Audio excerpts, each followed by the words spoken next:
Welcome back to another 30-day reset. Looking at all the data we've pulled together from the last month, one thing really stood out. Working drivers aren't moving. And that's what's created a very different recruiting environment than what we've seen over the past year. Fleets still want to hire, but competition continues to increase, and convincing a driver who's already in a good situation to make a change, well, that's becoming more difficult. Let's take a look at the numbers. We'll start with driver interest. Google searches for truck driving jobs fell another 5% in June and remain well below where they were a year ago. And that tells us fewer drivers are actively searching for new opportunities right now. And at the same time, competition among fleets, well, that continues to increase. June saw the highest number of new truck driver job postings since at least the beginning of 2022, with nearly 16,000 different trucking companies actively recruiting. So, fewer drivers are looking. More companies are trying to hire them. And that's putting immense pressure on fleet recruiting efforts across the board. Lead costs remain elevated. Hiring costs increase again. And because of that, fleets are turning to guaranteed pay and sign-on bonuses to try and separate themselves from the competition. But perhaps the most interesting trend this month isn't that recruiting is becoming more expensive, it's why. The data suggests working drivers simply have fewer reasons to leave than they did a year ago. They're searching less.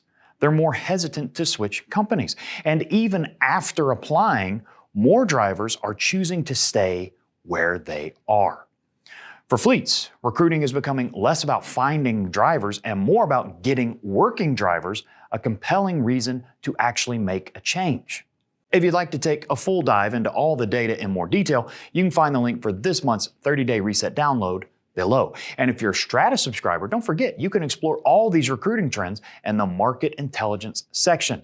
That includes driver competition, recruiting costs, job postings, and other market indicators that update throughout the month. And that brings us to this month's driver poll. We asked drivers, which step of the hiring and onboard process feels most like it was designed without asking drivers? Top answer, orientation. It's an interesting result because one of the topics we're exploring in this month's download, the 7 deadly sins of driver recruiting, looks at what happens when fleets cut corners during orientation to try to save some time and money. Saving a few dollars up front can create a first impression that costs far more down the road, and it certainly doesn't help your recruiting efforts overall. In fact, 83% of drivers say they've walked away from fleets after feeling let down with a bad orientation. That full download will be available a little later this month, so keep your eye out for that. But recruiting doesn't happen in isolation, and one reason working drivers may be choosing to stay put is because freight conditions continue to improve. According to FTR, overall spot market load volume is up 20% compared to this time last year, while spot rates climbed 47%. And spot rates across all 3 major equipment segments, dry van, refrigerated, and flatbed, they're all up more than 40% year over year. But those numbers alone don't tell the whole story. Much of today's freight growth appears to be tied to a very specific segment of the economy, the rapid build-out of AI infrastructure. And with that, Jason Miller takes a closer look at what's driving that demand, what it means for trucking, and why it's worth keeping an eye on. Kicking us off right now, especially with the drop in diesel prices we saw in late June and then the very start of July. We're expecting diesel to go up, looking at how the futures market's been behaving the last few days. But we've seen aggregate truckload line haul spot rates are getting very close to the all-time records that we saw in late 21, early 2022. Now, again, that doesn't mean that it is overall as profitable as it was back then because maintenance costs are higher. Everything else is higher today than what it was in late 21, early 22. But that is a good, encouraging sign right now. And we've talked so much about this being a supply-driven story, but really the thing that stood out for the most recent data on the Trucking Ton Mile Index that I co-author is that demand growth so far in actually 2026 is starting to look a little better. May was an exceptionally strong reading, and that was a strong enough ton mile growth that it's driving overall industry revenue to the highest recorded value we've ever seen, even though freight volumes are not what they were in the first part of 2022 just yet. The real story behind that volume growth, it's really all connected to this physical ecosystem to support AI computing and the build out of that. So we have data just benchmarked from the Census Bureau. The estimate right now is that data center construction is about 4 times what it was before ChatGPT was unveiled in early 2023 and became popularized. It is worth stressing how just abnormal that is to see a construction sector increase 4 times over just a 3-year horizon. But that is basically what we're looking at right now. And we're not seeing really any signs of this slowing down right now, certainly not through the rest of this year. Now, the one reason this matters is we've seen, for example, spending on manufacturing plants. It has been declining very sharply through 25 as well as through 26. So it is important to understand that we do have a very, very, very tight, concentration of risk from a freight market standpoint in what is going on in this physical ecosystem to support AI computing. And we're seeing that show up even in select wholesale trade sectors whose business is tied to this. Electrical goods, so providing the wiring, providing the GPUs, providing basically everything you need to support power generation.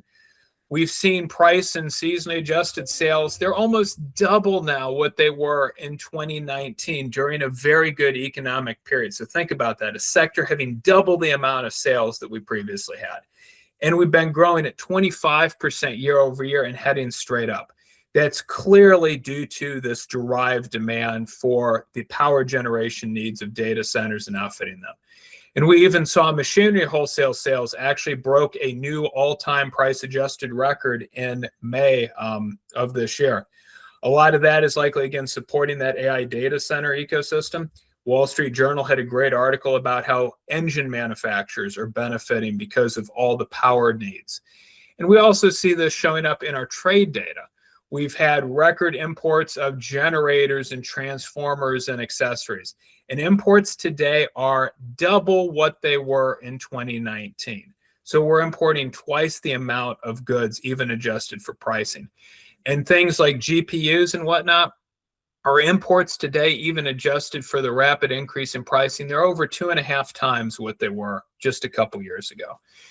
And what this means is, we are in the middle of an essentially unprecedented capital expenditure boom to support this physical ecosystem for AI. But what this also means is that the health of freight volumes is now very much tied to one specific sector to the greatest degree that we have seen since the fracking boom in about 2011 through 2014. When that boom went bust in 2015, it drove us into a freight recession. That same concern applies today. And so even though we don't think about, AI computing and freight is necessarily going hand in hand, they are right now. So that's why following that news cycle is very important from a strategic planning standpoint. But that's our July update. We'll be back next month to see how things have been turning out and what the Fed does this month. As always, great info. Thanks so much for that, Jason. But before we wrap up, I have one more interesting result from this month's polling. We asked drivers, when a fleet fixes a mistake, whether it's pay, home time, or a load issue, what matters most and whether you forgive it and move on. Interestingly enough, simply admitting the mistake ranked last. Instead, drivers said what matters most is fixing the issue quickly, followed by making sure it doesn't happen again and following up afterward.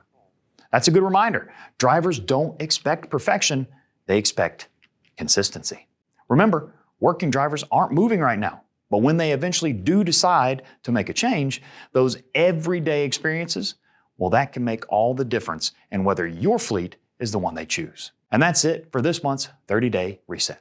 Remember, 7 Deadly Sins of Driver Recruiting will be available a little later this month. In the meantime, you can download this month's 30-day reset below for all of today's recruiting and freight data. We'll see you back here next month with more data and an update on all the latest recruiting and freight news.